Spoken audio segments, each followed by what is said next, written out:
मैं आनंद सर स्वागत करता हूं आप सभी का आपके अपने यूट्यूब चैनल मैथमेजिक में। स्टूडेंट्स, आज की इस वीडियो में हम लोग कक्षा 9 प्रश्नावली 9D का प्रश्न नंबर 13 हल करने वाले हैं और यह इस चैप्टर का अंतिम प्रश्न है। स्टूडेंट्स पिछले वीडियो में प्रश्न नंबर 12 तक हम लोग का पूरा कंप्लीट कर चुके थे। स्टूडेंट्स, अगर पीछे की वीडियो आप नहीं देखे हुए हैं तो नीचे डिस्क्रिप्शन में आपको लिंक मिल जाएगा, वहां से पीछे की वीडियो देख सकते हैं। और स्टूडेंट्स, अगर आप चैनल पे नए हैं और अब तक आपने चैनल को सब्सक्राइब नहीं किया हुआ तो एक बार चैनल को जरूर सब्सक्राइब करें, क्योंकि यहाँ पे लगातार चैप्टर वाइज वीडियो आपको मिल रही है। वीडियो को स्टार्ट करते हैं स्टूडेंट्स। प्रश्न नंबर 13 है, आकृति में ABC एक समकोण त्रिभुज है जिसका कोण A समकोण है, BCED ACFG और ABMN क्रमशः भुजाओं BCCA और AB पर बने वर्ग हैं। रेखाखंड AX परपेंडिकुलर DE भुजा BC को बिंदु Y पर मिलता है। दर्शाइए कि फर्स्ट आपसे कह रहा है कि त्रिभुज MBC सर्वांगसम है त्रिभुज ABD के। सेकेंड आपसे कह रहा है कि BXYD का जो क्षेत्रफल है वह 2MBC के क्षेत्रफल के बराबर है। थर्ड आपसे कह रहा है कि BYXD का जो क्षेत्रफल है वह ABMN के क्षेत्रफल के बराबर है। फोर्थ कह रहा है कि FCB का त्रिभुज FCB सर्वांगसम है त्रिभुज FACE के। फिफ्थ आपसे कह रहा है कि CYXE का जो क्षेत्रफल है वह 2 इंटू FCB के क्षेत्रफल के बराबर है। और सिक्स कह रहा है आपसे कि CYXE का जो क्षेत्रफल है वह ACFG के क्षेत्रफल के बराबर है। और सेवेंथ कह रहा है कि BCED का जो क्षेत्रफल है वह ABMN के क्षेत्रफल प्लस ACFG के क्षेत्रफल के बराबर है। ठीक है, इस प्रश्न में आपको 7 चीजें पूछी गई हैं। प्रश्न थोड़ा सा बड़ा होगा, एक एक स्टेप को स्टूडेंट्स ध्यान से समझिएगा। यहाँ पे चित्र आपको दिया हुआ है, ठीक है, बुक में चित्र ऑलरेडी दिया हुआ है। तो देखिए प्रश्न को कैसे हल करेंगे। फर्स्ट में आपको प्रूफ करना है कि MBC और ABD एक सर्वांगसम त्रिभुज है, यह आपको प्रूफ करना है। तो उन्हीं दोनों को लेकर चलेंगे। यहाँ पे फर्स्ट नंबर डालेंगे और लिखेंगे त्रिभुज MBC और त्रिभुज ABD में, त्रिभुज ABD में। अब देखिए सर्वांगसम के लिए अगर 3 कंडीशन हम प्राप्त कर लेते हैं तो हम कह सकते हैं कि यह दोनों त्रिभुज आपस में सर्वांगसम है। तो यहां से देखिए जो BC लाइन है वह BD के बराबर है, क्योंकि BCED क्या है, एक वर्ग है। ठीक है, और वर्ग की सभी भुजाएं आपस में क्या होती हैं, बराबर होती हैं। तो यहां से हम क्या लिख लेंगे, BC बराबर BD। रीजन में आप लिख सकते हैं वर्ग की भुजा, और वर्ग की सभी भुजाएं बराबर होती हैं। ठीक है, वर्ग की भुजा। ठीक है स्टूडेंट्स, अब देखिए, अब यहां से कोण MBC बराबर होगा कोण ABD के। अब इसका रीजन भी आपको बता रहे हैं, देखिए यहां पे लिख लेते हैं कोण MBC बराबर होगा कोण ABD के। ठीक है, कोण ABD के। अब यहां से रीजन देखिए क्यों, क्योंकि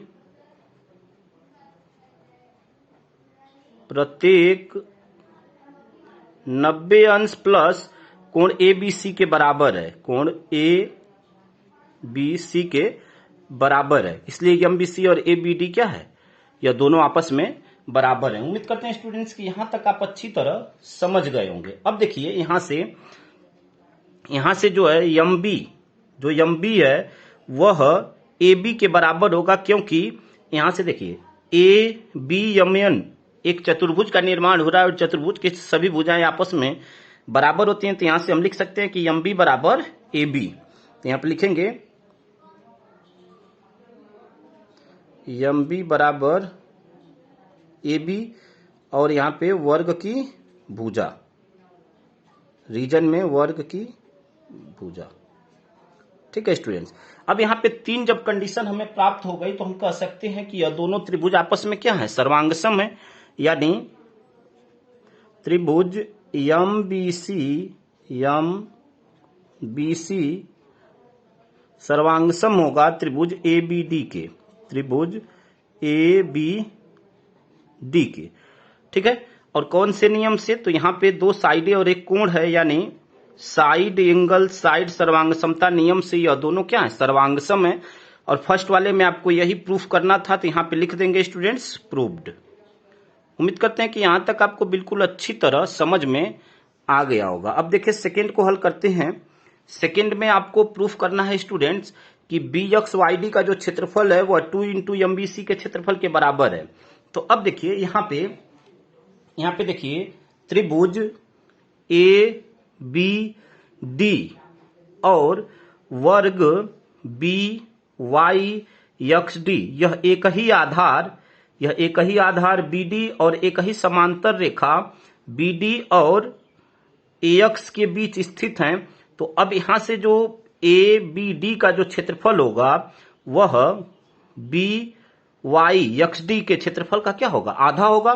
तो यहां से हम ABD का क्षेत्रफल बराबर हो जाएगा 1/2 क्षेत्रफल BYXD। तो वही चीज यहां पे लिखेंगे स्टूडेंट्स।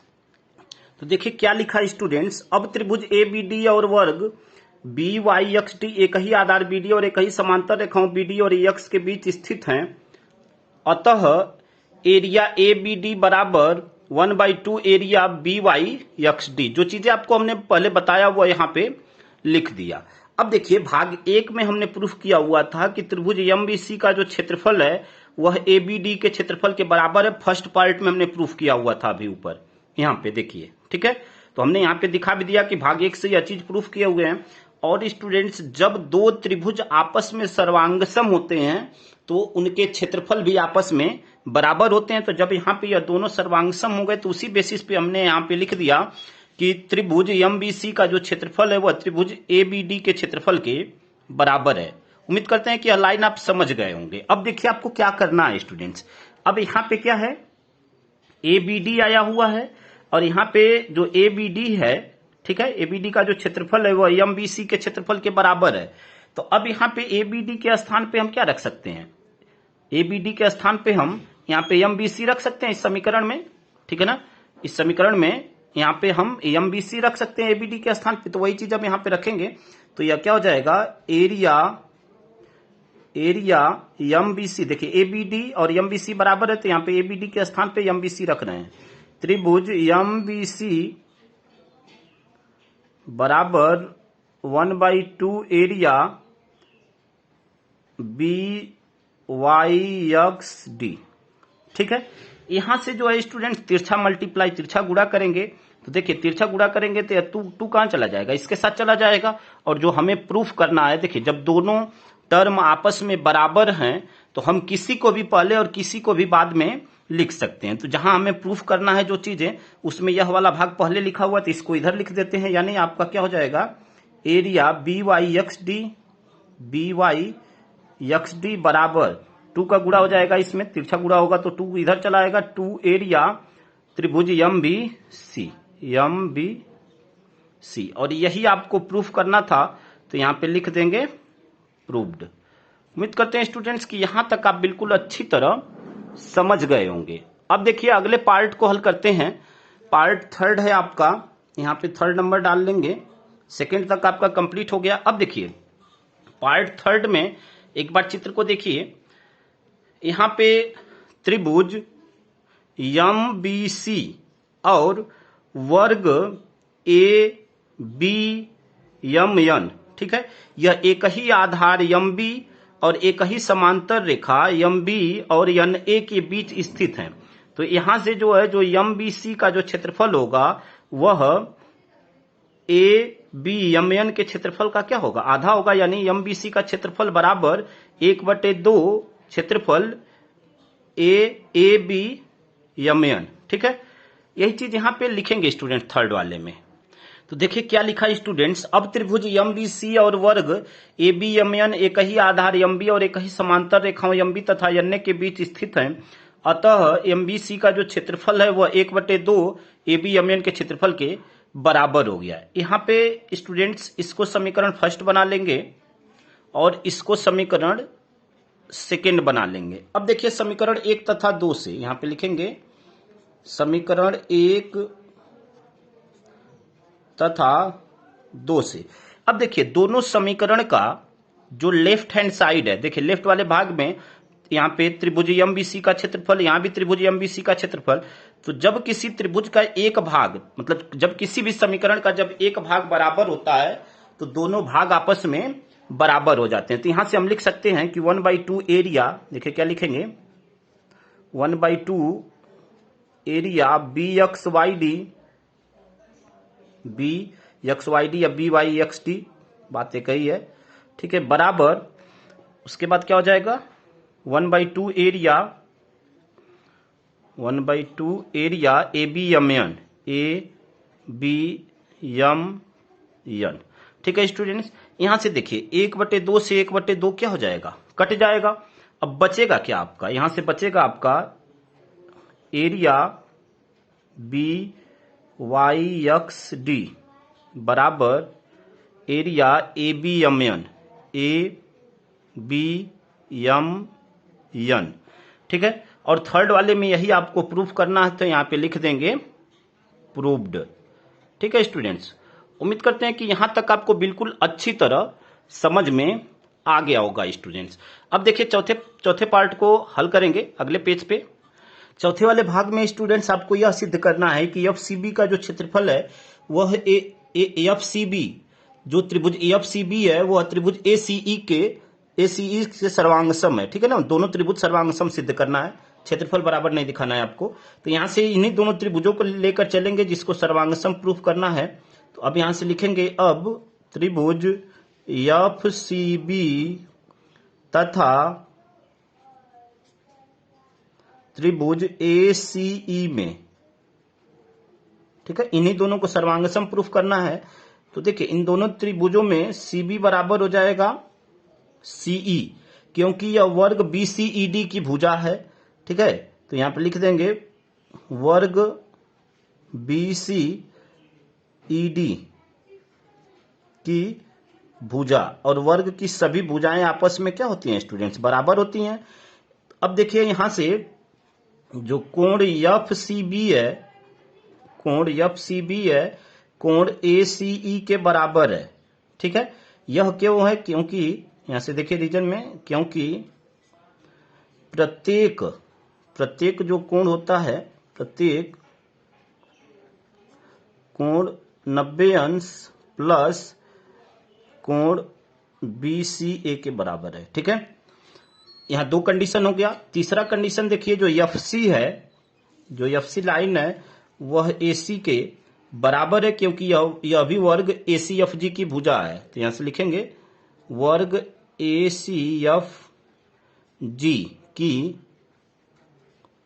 भुजा।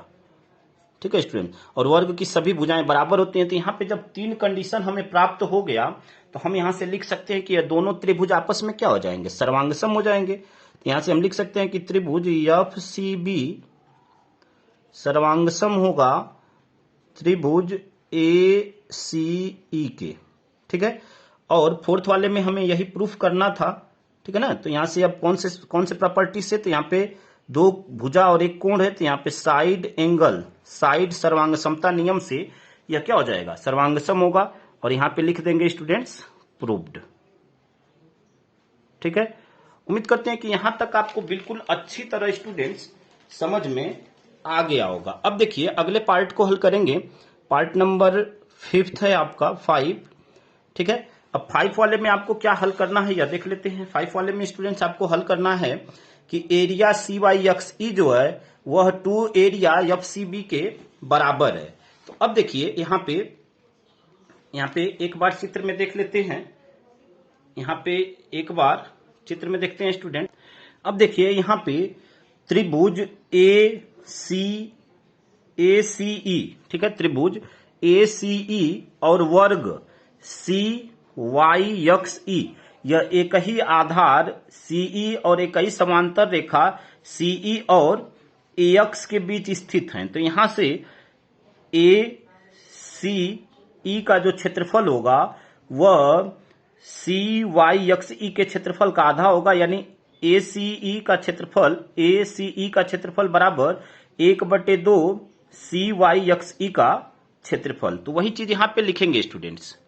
तो देखिए क्या लिखा है स्टूडेंट, चित्रानुसार त्रिभुज ACE और वर्ग CYXE एक ही आधार CE और एक ही समांतर रेखा CE तथा AX के बीच स्थित हैं, अतः एरिया ACE बराबर 1/2 एरिया CYXE। ठीक है।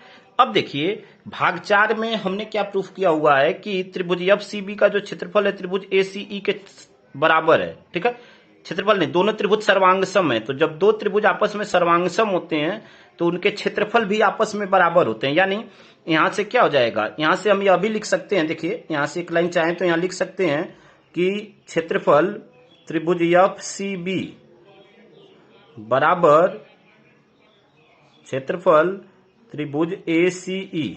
अब देखिए यहाँ पे ACE का क्षेत्रफल और FCB का क्षेत्रफल बराबर है, तो ACE के स्थान पे हम क्या रख सकते हैं, FCB रख सकते हैं भाग 4 से। भाग 4 में हमने यही प्रूफ किया हुआ है। तो अब यहाँ से वही चीज करेंगे स्टूडेंट्स, हम ACE के स्थान पे FCB रख लेंगे। तो यहाँ से क्या लिखेंगे, एरिया, देखिए त्रिभुज FCB बराबर 1/2 एरिया CYXE। यहां से आप रीजन में लिख सकते हैं भाग 4 से। ठीक है, भाग 4 में हमने यही प्रूफ किया हुआ है। ठीक है, अब देखिए यहां से हम जो है क्रॉस तिरछा गुणा करेंगे। ठीक है, तिरछा जब गुणा करेंगे तो यह क्या हो जाएगा, 2 इसके साथ चला आएगा। और हमें प्रूफ करने में जो भाग 5 में हमें 5वें में जो हमें प्रूफ करना है यह भाग पहले है, तो जब दोनों बराबर हैं तो किसी को पहले और किसी को बाद में हम लिख सकते हैं। तो यहां से हम यह लिख सकते हैं स्टूडेंट्स की एरिया CYXE बराबर, इसका गुणा इधर हो जाएगा तो यह क्या हो जाएगा 2 एरिया त्रिभुज FCB। ठीक है, यही हमें भाग 5 में प्रूफ करना था। तो यहां पे लिख देंगे स्टूडेंट्स प्रूव्ड। उम्मीद करते हैं कि यहां तक आप बिल्कुल अच्छी तरह समझ गए होंगे। अब अगले पार्ट को हल करते हैं स्टूडेंट्स। अगला पार्ट आपका पार्ट नंबर 6 है और उसके लिए एक बार चित्र को देखते हैं। अब यहां से देखिए चित्र में वर्ग ACFG और त्रिभुज BCF, यह एक ही आधार CF और एक ही समांतर रेखा CF और BG के बीच स्थित है। तो यहां से जो BCF का जो क्षेत्रफल होगा वह 1/2 क्षेत्रफल ACFG के बराबर होगा। तो वही चीज लिखेंगे स्टूडेंट्स। तो देखिए क्या लिखा है स्टूडेंट्स, वर्ग ACFG और त्रिभुज BCF एक ही आधार CF और एक ही समांतर रेखाओं CF और BG के बीच स्थित हैं, अतः BCF का क्षेत्रफल जो है 1/2 ACFG के क्षेत्रफल के बराबर होगा, जो कि पीछे हमने आपको बताया। अब देखिए यहाँ पे FC तथा जो FCB का जो क्षेत्रफल है वह CYXE के क्षेत्रफल 1/2 CYXE के क्षेत्रफल के बराबर होगा, क्योंकि अभी समान आधार और समान समांतर रेखाओं के बीच स्थित हैं। अब यहाँ से दोनों समीकरण से हम देख रहे हैं स्टूडेंट्स, देखिए यहाँ पे भी BCF और इसको भी हम BCF कह सकते हैं। ठीक है, BCF या FCB बातें कही है। तो जब किसी भी समीकरण का एक भाग बराबर होता है तो वह दोनों समीकरण आपस में बराबर होते हैं। यानी यहां से हम लिख सकते हैं कि यह दोनों क्षेत्रफल आपस में क्या हो जाएंगे, बराबर हो जाएंगे। तब यहां से लिखेंगे अतः 1/2 एरिया CYXE बराबर 1/2 एरिया ACFG। ठीक है, यहां से 1/2 से 1/2 कट जाएगा, बचेगा क्या आपका, बचेगा आपका एरिया CYXE बराबर एरिया ACFG। और यहां पे लिख देंगे स्टूडेंट्स प्रूव्ड।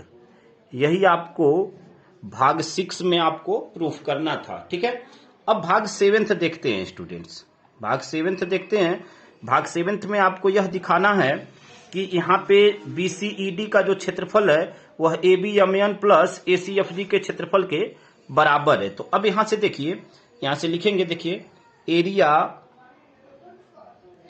BCED। देखिए BCED का स्टूडेंट्स एक बार आप अपने चित्र में देखिएगा। ठीक है ना, आप अपने चित्र में देखिएगा BCED जो है, BCED का जो क्षेत्रफल होगा, BCED के अंतर्गत दो चतुर्भुज हमें दिखाई दे रहे हैं।